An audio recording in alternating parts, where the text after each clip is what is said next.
Hello everyone. Chapter की starting में जेंग मुया को लेकर बाइक पर राइड करने गई होती है। मुया और जेंग दोनों बहुत खुश हो रहे थे। फिर जेंग पार्क में आकर अपनी बाइक रोकती है और मुया को नीचे उतारती है और वहाँ पर वही लड़का खेल रहा था जिसके पास से मुया पिन व्हील मांग रही थी। उसका नाम यांग यांग है। मुया उसे देखकर उसके पास दौड़ती हुई आकर उसे हक कर लेती है और उन दोनों को देखकर यांग यांग की मॉम और जेंग खुश हो जाते हैं। यांग यांग की मॉम बोलती है, लगता है मुया जोंग यांग से काफ़ी घुल मिल गई है। जेंग बोलती है, आज जोंग यांग भी अच्छे मूड में लग रहा है और ये दोनों खेलने लग जाते हैं। फिर शाम हो जाती है। मुया और यांग दोनों एक दूसरे को बाय करते हैं। फिर जेंग मुया को लेकर घर आ जाती है और उसे अपने कमरे में लाकर सुला देती है। तो मुया बोलती है, मॉमी किस। तो जेंग उसे किस कर देती है और वो बहुत खुश हो जाती है। फिर जेंग उसे सुलाकर नीचे आती है और बोलती है, आंट लेन, अब तो मैं मिस्टर मू से रेयरली मिल पा रही हूँ। अब वो एवरीडे लेट आ रहे हैं क्या? आंट लेन बोलते हैं, उनका काम बहुत ज़्यादा होता है, नॉर्मली वो 11 बजे आ जाते हैं। जेंग बोलती है, मैंने पहले उन्हें कहा था कि उन्हें मुया पर और ज़्यादा ध्यान देना चाहिए, पर उन्होंने सिर्फ एक वीकेंड ही छुट्टी ली और अब उसे रिपीट भी नहीं कर पा रहे हैं। आंट लेन, मैं आज वापस नहीं आने वाली, पर मुझे मिस्टर मो से बात करनी थी तो इसीलिए मैं उनका इंतज़ार करूंगी। फिर वो तो टीवी देखती हुई मोचेन का इंतज़ार करती है और थोड़ी देर बाद मोचेन घर आता है। वो घर में आता है तो उसे टीवी की आवाज़ सुनाई देती है और वो बोलता है, इतनी रात गए कौन टीवी देख रहा है। वो सोफे के पास जाता है तो वहाँ पर देखता है कि जेंग उसका इंतज़ार करती हुई सो गई है। वो सोचता है, ये आज रात अपने घर क्यों नहीं गई, क्या ये आज मेरा इंतज़ार कर रही थी। फिर वो टीवी बंद कर देता है और जेंग को देखकर सोचता है, ये पोजीशन अनकंफर्टेबल है, तो वो उसके पास जाकर उसे लेटा देता है। तो जेंग बोलती है, ड्रैगन।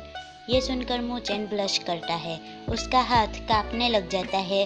वो जेंग के फेस पर अपना हाथ रख कर अपने मन में बोलता है, जेंग शाओ, तुम इतनी ब्यूटीफुल क्यों हो। फिर अचानक ही उसे छोड़ देता है और वहाँ से चला जाता है और सोचता है, उसे दोबारा से ऐसे मत देखना। तभी जेंग को खांसी आती है तो वो रुक जाता है और सोचता है, उसने ब्लैंकेट भी नहीं पहनी है, उसे कोल्ड हो जाएगा। फिर वो पीछे मुड़ता है तो जेंग जग गई होती है। जेंग मुस्कुराकर बोलती है, हेलो मिस्टर मू, आपको इतनी रात में कुछ खाना है क्या? तो मूचेन बोलता है, थैंक्स, पर कोई ज़रूरत नहीं है, मुझे सावर एंड स्पाइसी खाने से डर लगता है। जेंग बोलती है, आपको ये अभी तक याद है?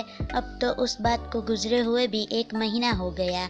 मिस्टर मू, आप तो इतने हैंडसम हो, पर फिर भी आप इतने नैरो माइंडेड क्यों हो? मूचेन पीछे मुड़कर बोलता है, आज रात तुम मुझे सिर्फ यही कहने के लिए रुकी हो? तो जेंग बोलती है, मिस्टर मू, आप मेरे साथ ये बात करने के लिए पीछे क्यों मुड़ गए? डोंट वरी, मुझे कॉन्ट्रैक्ट में लिखे हुए शब्द याद है, मैं आपसे प्यार नहीं करूँगी। और ये बात सीधी मूचेन के दिल पर लगती है और मूचेन कुछ भी नहीं बोल पाता है। फिर वो सोचता है, उसे ये बात क्लियरली याद है। फिर जेंग को बोलता है, बोलो तुम क्या बात करना चाहती हो? जेंग बोलती है, मिस्टर मो, अगर मैं वही बच्ची होती तो आपको अनकंफर्टेबल फील होता ना। आपको अवॉइड करने की बात अलग है, पर आप मुया को कैसे अवॉइड कर सकते हो? वो अभी धीरे धीरे बोलना सीख रही है, पर फिर भी वो आपका नाम थोड़ा थोड़ा ले रही है क्योंकि आपने उसके साथ टाइम स्पेंड किया था। मूचेन बोलता है, तुम मेरे लिए रुकी और वो भी बस इतनी सी बात के लिए? और सोचता है, वो हमेशा बस मुया के ही बारे में सोचती रहती है।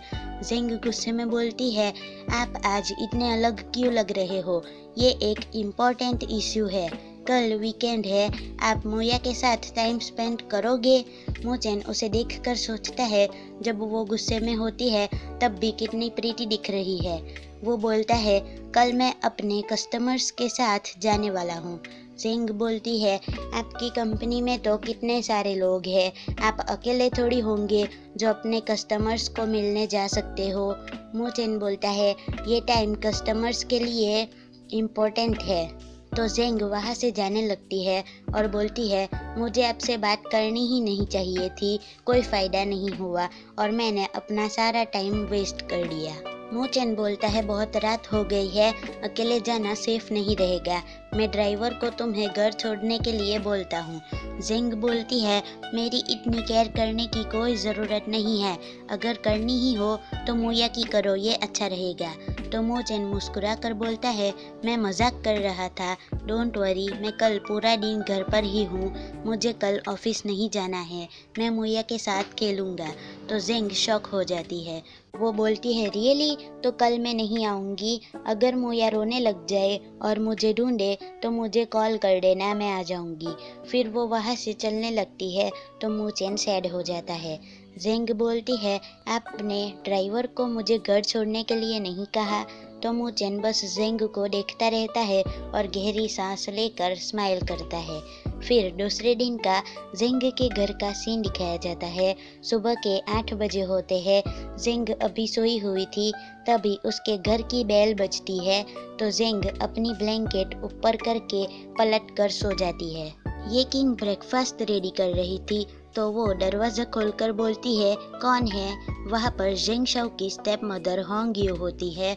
वो बोलती है क्या जेंग शाओ यहाँ पर है। ये किंग बोलती है प्लीज़ बताओ कि आप कौन हो। तो होंग यू बोलती है मैं जेंग शाओ की मॉम हूँ। ये सुनकर किंग तो शॉक हो जाती है। वो बोलती है क्या, जेंग शाओ की मॉम को तो गुजरे हुए कितने साल हो गए हैं, क्या मैं भूत से मिल रही हूँ। और ये सुनकर होंग यू भी लाइक हैं। किंग बोलती है क्या आप लेडी जेंग हो। तो होंग यू बोलती है मैं शाओ से मिल सकती हूँ, मुझे उससे कुछ बात करनी है। और इसी के साथ ये चैप्टर होते हैं यहीं पर ही ख़त्म। So that's it for today and thanks for watching. मिलते हैं नेक्स्ट वीडियो में, टाटा।